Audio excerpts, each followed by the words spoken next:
Let me begin this great global event, a celebration not just of global education, but of human potential everywhere, by congratulating His Excellency, the ruler of Dubai, for his hosting of Expo 20, for his leadership in global education, and in particular, his decision to give priority to education here at Expo, and for his invitation to all of us here in person and on video to this important moment for the world. For this is the day and the time that we start the rebuilding of global education. I want to thank Her Excellency Reem Al-Hashimi, Minister of State for International Cooperation, Director General Expo 2020, and Chairperson of Dubai Cares for making this summit possible, and to Tariq Al-Ghouk for building a strong community of partners that has been constructed for this summit and addresses three critical themes: youth skills and the future of work, innovation in education, and education financing. And we meet here at a pivotal moment for global education.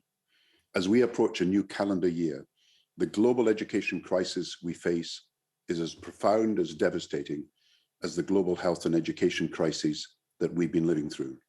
And it carries more long-term danger. In 2020 and 21, economies came to a standstill, but education progress has not just stalled, it has gone into reverse.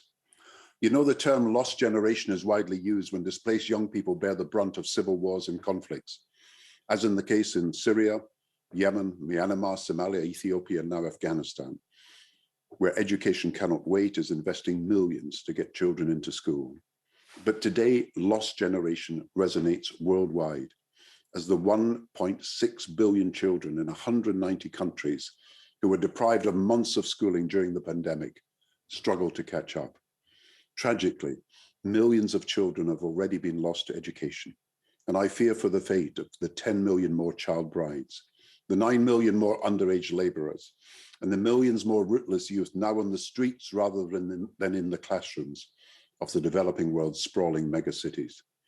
Due to the losses in learning resulting from COVID, today's youthful generation stands to lose a staggering 17 trillion in lifetime earnings, roughly 14% of current GDP. And we have been set back in our ambition to make the 2020s the first decade in history where every child is at school and learning. But we will not give up on our ambition for 2030, that instead of an education system which develops only some of the potential of some of the young people in some countries, our global education system will develop all the potential of all young people in all countries. To say we'll build back better means we cannot return to the old model. And instead, we need to, as the conference theme says, rewire and break from traditional policies and consider far more radical solutions than anything previously contemplated. Now, even before COVID-19, 260 million school-aged children were not in school. Now, as UNESCO has shown, the figure is close to 300 million, and some 24 million children may never return to school. Before COVID, more than half of the developing world's 10-year-olds could not read or understand a simple text. Now, as the World Bank has shown, this learning poverty rate could rise to 70%, and in poorest countries is close to 90%.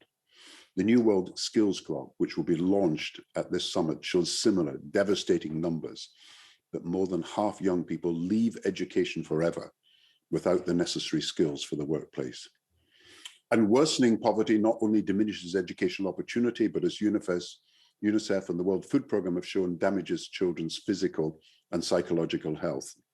During school closures, 370 million children in 150 countries missed out on daily school meals, their one reliable nutrition source. And after 1.5 million children have lost a parent or carer to COVID, depression and anxiety rates in children and youth have, it is said, doubled.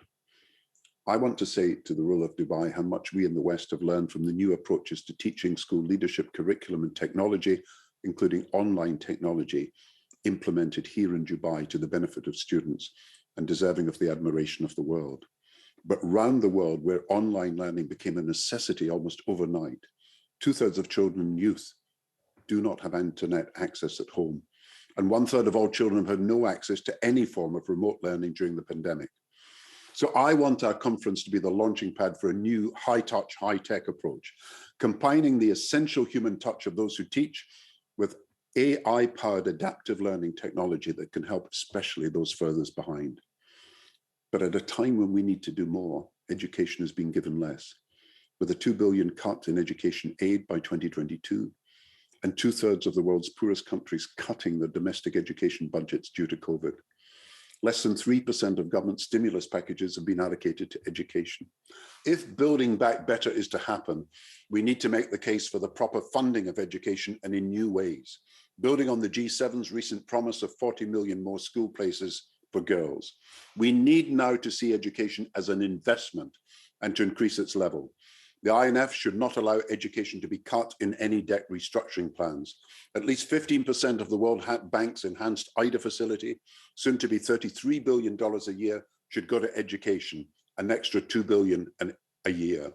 And I'd like to echo the UN Secretary General's call to world leaders in his Common Agenda report to urgently operationalize IFID, the International Finance Facility for Education, the innovative finance facility that with $2 billion in guarantees and $1 billion in grants can create $10 billion in new resources for education. I invite the UAE and public and private donors to join the UK and the Netherlands in launching this powerful engine for global education at the UN Transforming Education Summit in September. But what truly matters is the hope we can give young people. Hope, you know, dies when a refugee boat capsizes at sea, or when a food convoy cannot get through to a besieged town. But hope also dies when a young person cannot plan and prepare for the future and is unable to even begin to dream of a better life. But hope can come alive when young people have opportunities to make the most of the potential, when they can bridge the gap between who they are and what they have it in themselves to become. No economic or health recovery can ever be complete or sustained without a recovery in education. Thanks to this summit at Dubai, we can make RewirEd the starting point for making that recovery real.